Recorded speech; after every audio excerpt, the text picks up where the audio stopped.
Hi friends, James Joseph. നമ്മുടെ ഇന്നത്തെ video ഭൂമിയുടെ തരംമാറ്റത്തെ സംബന്ധിച്ചിട്ടാണ്.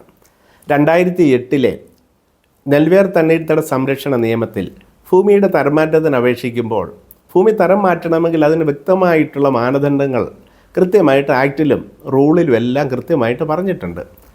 എന്നാൽ പലപ്പോഴും ഇത്തരം ആക്റ്റിനും റൂളിനും വിരുദ്ധമായിട്ട് സർക്കുലറുകളും ദുർവ്യാഖ്യാനങ്ങളും ഒക്കെ നടത്തി ആ നിയമത്തെ തന്നെ അട്ടിമറിക്കുകയും അതുപോലെ തന്നെ അപേക്ഷകന് ദുരിതങ്ങൾ വരികയും ചെയ്യുന്ന ഒരു സാഹചര്യം ഉണ്ട് എന്നുള്ള സങ്കടത്തോടെ നമുക്ക് പറയേണ്ടിയിരിക്കുന്നു.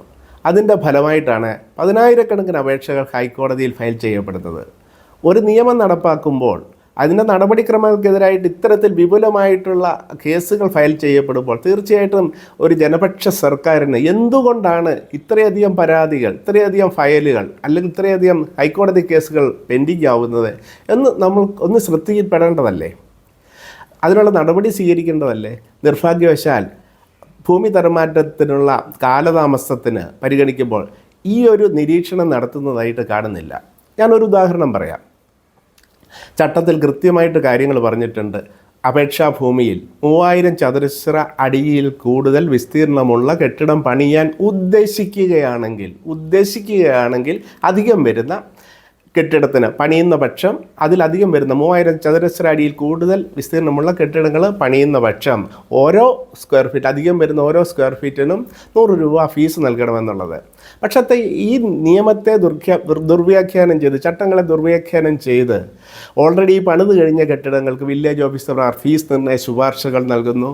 ഓൾറെഡി പണിത് കഴിഞ്ഞ ആ ഭൂമിയിൽ നിലവിലുള്ള കെട്ടിടങ്ങൾക്ക് റവന്യൂ ഡിവിഷണൽ ഓഫീസർമാർ ഉത്തരവ് നൽകുകയും ചെയ്യുന്നു. ഇതിനെതിരായിട്ട് പലപ്പോഴും വീണ്ടും പല അപേക്ഷകർ കോടതിയിൽ പോവുകയും കോടതി നിരവധി വിധിന്യായങ്ങൾ പുറപ്പെടുവിക്കുകയും ചെയ്തിട്ടുണ്ട്. എങ്കിലും ഇപ്പോഴും ഈ ദുർവ്യാഖ്യാനവും നടപടിക്രമങ്ങളും നടത്തി ജനത്തെ ദുരിതത്തിലാക്കുന്ന പ്രക്രിയ തുടരുകയാണ്. ഇത് ഒരെണ്ണം മാത്രമാണ്.